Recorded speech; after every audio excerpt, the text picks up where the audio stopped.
I'm Howard Berger with Realcomm, and I am honored to be here in Fort Worth, Texas, at our inaugural Electrify Smart DC-Powered Buildings event with Fady Ishak, CEO of BIM Solutions, BAY BIM Design, CEO and BIM Solutions Manager of BAY BIM Designs. I'm so sorry. It's okay, it happens. It's been a long day. So Fady, it's really good to be here with you today, and thanks for stepping up for this event, and with BAY BIM Designs coming in as one of our sponsors. It was really good. Howard, pleasure is mine. I'm happy to be here as BAY BIM Designs and presenting Tech Plus as well, right? The sponsor on this. Yeah, it was really good learning about Tech Plus, the genesis of the idea in your company. Yeah, you want to just take a minute, and quickly talk a little bit about how BAY BIM Designs came about and the inspiration for the Tech Plus solution. Yes, so 2021 we realized a high demand for BIM modeling and BIM modeling professionals as for building information modeling. And when I realized that in the market, I decided to start a company focused around BIM solutions, providing BIM solutions across all trades. I originally started on the mechanical side as a mechanical engineer. And with BAY BIM Designs, we were able to expand to architectural, structural, MEP systems, fire protection. And that gave us the opportunity to work with a lot of designers and contractors, some of which were POE designers, and that's where we were introduced to the low voltage systems and technology systems. And that's how we realized or came across the gap in the market where design and BIM modeling softwares do not fully support POE systems or low voltage systems. And like you said, that was the genesis of Tech Plus and the spark that started the, hey, we gotta have a tool. Why does mechanical, electrical, plumbing have the ability to design a model at a high LOD, high level of detail, while POE systems doesn't have the same facility, and you have to jump between different softwares to be able to communicate your design to the contracting and the commissioning teams. And as I recall, that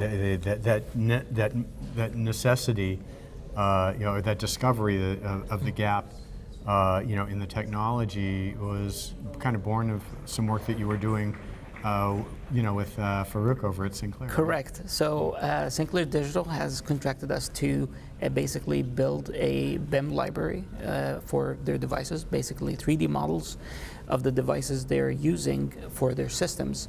So I came over, we started building that library, and being passionate about BIM modeling, just placing the devices in the building was not satisfactory to me. I was like, wait a second, these devices get connected together. There is a calculation and load that has to be accounted for these devices. And this is important information that the designer and the contractors want to keep track of. Yeah. Also, I heard stories about how a certain contractor hired to install certain systems. Because of the lack of knowledge, they made mistakes, and systems had, a lot of rework had to be done. So I realized that communicating those connections and identifying the location of devices and being able to identify which ports and which switches these devices are connected to is crucial for the industry. It's crucial for the designer, it's crucial for the contractor. So I was like, okay, why don't we put all this information in one place? Because where I come from on the mechanical side, you're able to put all your devices, all your connections, do static calculations, CFM calculations, all in one place. So I wanted to bridge that same level of detail, that same capability to the low voltage and technology trades.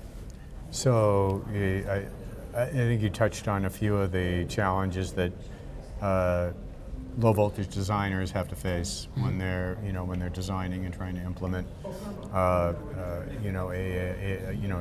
plan. Are there any other challenges specifically that low voltage and DC designers and engineers face, when they're trying to design these? So cable routing could be a challenge.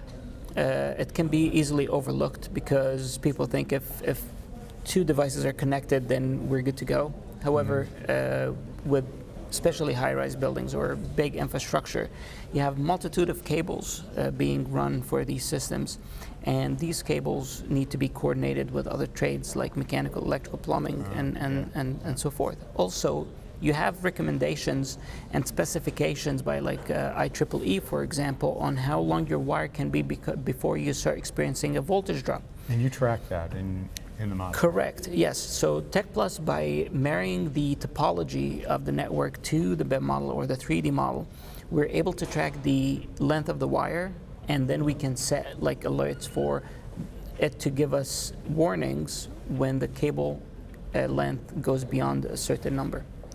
Do you flag errors that pertain to a number of different standards and regulations? Correct. So there are a number of standards, right? And we're pretty much flexible. Like if there's a new standard that comes out, we can always update the software to alert you at that different new, at the new standard.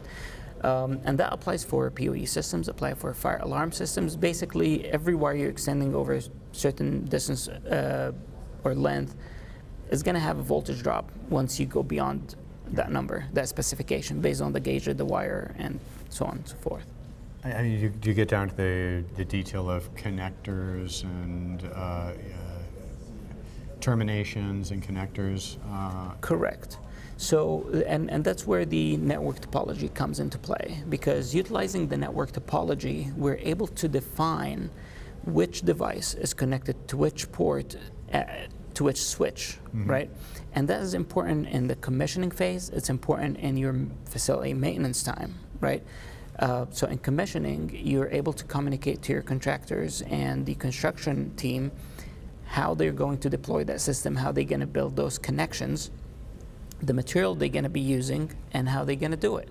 And then eventually you have that digital asset that you can give to the client or to the end user, the facility management, and they can use it for maintenance, scheduled maintenance, troubleshooting.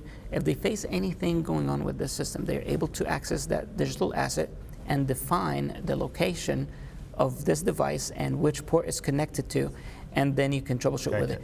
That's important. Exactly, absolutely. Yeah. So is there any advice you have for contractors or design engineers on how, with the challenges that you've seen, how they can better address that design process?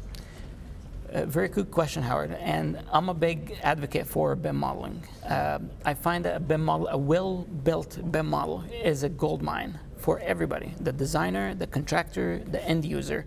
So I would say put a good amount of effort into your BIM model. Yep. If you build it well, it's going to serve you well. If you have a well-built model, it's going to give you all the information you need, from termination to bill of material to your network topology, and it will only serve your team better and your facility management. So final question. So you've built a BIM model. Advice on how to keep that model maintained. Do you find that to be an issue with a lot of projects? So the BIM modeling takes different layers of development over the life cycle of the project. So at the beginning, you start at what we call LOD 300. You know the type of device, not necessarily the manufacturer, right, that you want to use.